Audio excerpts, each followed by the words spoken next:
A heavy silence settles over the Jordan Valley as smoke rises from shattered cities, their streets littered with overturned carts, broken pottery, and the remnants of a battle that swept through the region with a force no local ruler could withstand. The armies of 4 eastern kings have marched across the land, crushing rebellion, seizing captives, and stripping the valley of its wealth as they drag prisoners northward along ancient trade routes that cut through the wilderness. Among the captives is Lot, taken not because of political allegiance or military involvement, but because he lived in a city caught in the path of a campaign far larger than anything the valley had ever faced. When word of the disaster reaches Abram, he stands hundreds of kilometers away in the hill country, far removed from the devastation, yet bound by kinship, honor, and the unspoken obligations that shaped ancient clan relationships. The moment he learns of Lot's capture becomes the turning point of a story that blends geopolitical conflict with personal loyalty, raising the question of whether a single pastoral leader could realistically pursue and defeat a coalition of kings whose armies had already conquered multiple regions. The mystery that emerges from this moment is not only whether Abram's rescue mission reflects a real historical event, but whether the details preserved in the narrative align with what archaeology, ancient warfare studies, and regional geopolitics reveal about the early 2nd millennium BC. Please like this video to help support evidence-based Bible documentaries. With the stakes set and the tension rising, we now turn to the first major discovery that illuminates the geopolitical landscape behind the War of the Kings. Evidence 1. The discovery. The first major discovery emerges from the study of ancient Near Eastern geopolitics, revealing that the conflict described in the narrative reflects a recognizable pattern of regional rebellion, punitive campaigns, and shifting alliances that characterized the early 2nd millennium BC, particularly in the regions stretching from Mesopotamia to the southern Levant. Archaeological and textual evidence from this period shows that powerful eastern polities frequently exerted control over trade routes, resource-rich territories, and smaller city-states, demanding tribute and launching military campaigns when local rulers attempted to break free from their influence. This dynamic aligns closely with the narrative's depiction of the 4 eastern kings marching westward to suppress a rebellion among the 5 cities of the plain, suggesting that the conflict reflects real geopolitical tensions rather than symbolic storytelling. Ancient texts such as the Mari letters and various Mesopotamian royal inscriptions describe coalitions of kings forming to enforce political authority, punish rebellious regions, and secure economic interests, demonstrating that multi-king alliances were a documented feature of the era. These records matter because they show that the concept of a coalition of Eastern rulers conducting a long-distance campaign into the Levant fits within the known patterns of ancient warfare, reinforcing the historical plausibility of the narrative's geopolitical framework. Archaeological surveys across the Jordan Valley reveal settlement layers and destruction horizons that correspond to periods of regional instability, suggesting that the valley experienced episodes of conflict and upheaval consistent with the type of campaign described in the narrative. The strategic importance of the region becomes even clearer when we consider its location along major trade routes connecting Mesopotamia, the Transjordan, and the southern Levant, making it a valuable target for Eastern powers seeking to control commerce and secure tribute. The significance of this discovery becomes even more compelling when we examine the logistical capabilities of ancient armies, because evidence from Mesopotamian and Anatolian military records shows that long-distance campaigns were not only possible, but common, with armies traveling hundreds of kilometers to enforce political authority or suppress rebellion. This context aligns with the narrative's depiction of the Eastern kings marching through multiple regions before reaching the Jordan Valley, suggesting that the campaign reflects real military practices rather than an exaggerated account. The convergence of geopolitical analysis, ancient warfare records, and regional archaeology creates a compelling case that the War of the Kings reflects authentic historical patterns. If you're finding this fascinating, consider subscribing so you don't miss the next investigation. With the geopolitical landscape established, we now turn to evidence that illuminates the cultural and military dynamics behind Abram's rescue mission. Evidence 2. The confirmation. The second major discovery emerges from the study of ancient clan warfare, household militias, and tactical operations, revealing that Abram's pursuit of the Eastern kings reflects a culturally coherent and historically grounded response rooted in the obligations of kinship, the structure of pastoral households, and the military strategies employed by small but highly mobile forces in the ancient Near East. Anthropological studies of pastoral societies show that clan leaders were responsible for protecting their extended households, defending their dependents, and rescuing relatives taken captive during raids or conflicts, meaning that Abram's decision to pursue Lot aligns with documented cultural expectations rather than heroic embellishment. The narrative's reference to trained men within Abram's household reflects a well-attested feature of ancient pastoral communities, which often maintain small militias composed of servants, retainers, and family members trained to defend livestock, protect caravans, and respond to threats from raiders or rival groups.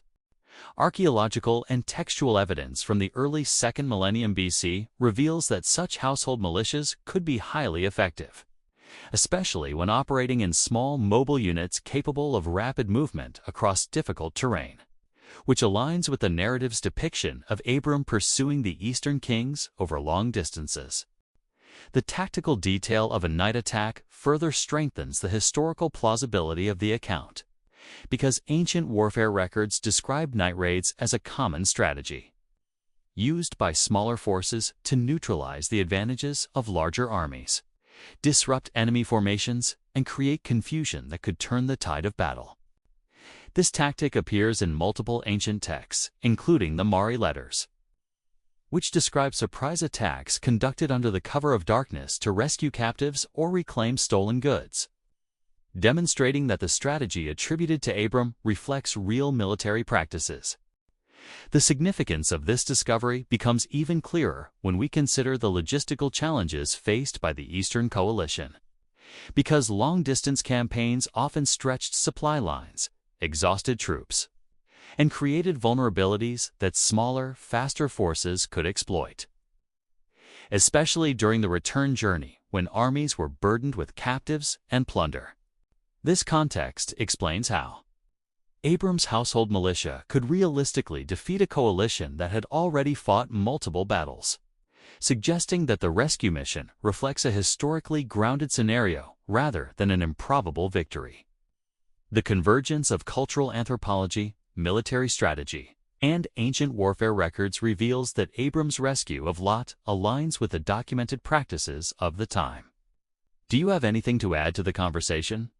Please add your voice to the comments below. With the cultural and tactical context established, we now turn to the final and most revealing piece of evidence that illuminates the archaeological landscape behind the rescue narrative. Evidence 3. The revelation, the final and most compelling piece of evidence, emerges from the archaeological exploration of the Jordan Valley, the northern routes toward Damascus, and the regions associated with the Eastern kings, revealing a landscape that aligns closely with the narrative's description of the campaign, the capture of Lot and Abram's pursuit. Excavations across the Jordan Valley have uncovered settlement layers, destruction horizons, and material culture that reflect periods of conflict and upheaval during the early 2nd millennium BC, suggesting that the region experienced episodes of warfare consistent with the type of campaign described in the narrative. These discoveries matter because they provide a tangible backdrop for the events leading to Lot's capture, showing that the valley was not only fertile and economically active, but also vulnerable to external military pressure due to its strategic location along major trade routes. Archaeological surveys of the northern Transjordan and the routes leading toward Damascus reveal pathways that match the pursuit described in the narrative, including ancient roads, watering points, and highland passes that would have facilitated rapid movement by a small mobile force like Abram's household militia. This alignment between the narrative's geography and the archaeological landscape strengthens the case that the pursuit reflects real historical memory rather than literary invention. The regions associated with the Eastern kings also provide compelling evidence. Because archaeological discoveries in areas such as Elam, northern Mesopotamia, and Anatolia reveal polities that engaged in long-distance military campaigns, formed coalitions, and exerted influence over distant territories, demonstrating that the coalition described in the narrative reflects real political structures of the time. The presence of trade connections between these eastern regions and the Levant further supports the plausibility of the campaign because controlling trade routes was a major motivation for military action, especially when local city-states attempted to rebel or withhold tribute. The significance of this evidence becomes even more striking when we consider the archaeological remains of fortified settlements, administrative centers, and regional power hubs that align with the political landscape described in the narrative, suggesting that the story unfolds within a real and historically verifiable environment. The convergence of settlement archaeology, regional geopolitics, and ancient trade networks reveals that the narrative's depiction of the War of the Kings and the rescue of Lot reflects a world shaped by shifting alliances, economic interests, and the movement of armies across vast distances. This context provides a compelling framework for understanding how Abram's household could realistically pursue and defeat a coalition of kings whose campaign had stretched their resources and created vulnerabilities that a smaller, more agile force could exploit. Please consider sharing this video to someone you know if you believe they might find it interesting in watching evidence-based Bible documentaries like this one. With the revelation now uncovered, we move toward a closing reflection that brings this investigation to its final moment. As we step back from the layers of evidence uncovered throughout this investigation, a striking picture emerges of a world shaped by geopolitical ambition, clan loyalty, military strategy, the shifting landscapes of the ancient Near East, all of which converge to illuminate the historical environment in which Abram pursued and rescued Lot. The geopolitical tensions behind the War of the Kings reveal a region caught between powerful eastern polities and local city-states seeking autonomy, while the cultural dynamics of clan leadership and household militias anchor Abram's actions within a recognizable social framework. The tactical details of the rescue, including the night attack and rapid pursuit, reflect documented military strategies used by small but highly trained forces capable of exploiting the vulnerabilities of larger armies burdened by long-distance campaigns. The archaeological remains of the Jordan Valley, the northern routes toward Damascus, and the regions associated with the Eastern kings complete this picture, revealing a landscape that matches the world described in the narrative. A world shaped by conflict, trade, and the movement of armies across vast distances. Together, these discoveries form a mosaic of evidence that does not merely support the plausibility of the narrative, but invites us to view the story through the lens of history, archaeology, and cultural memory. The rescue of Lot stands not as a symbolic tale, but as a moment situated within a real and dynamic ancient world. A world whose traces remain preserved in the soil, settlements, and inscriptions that continue to speak across millennia.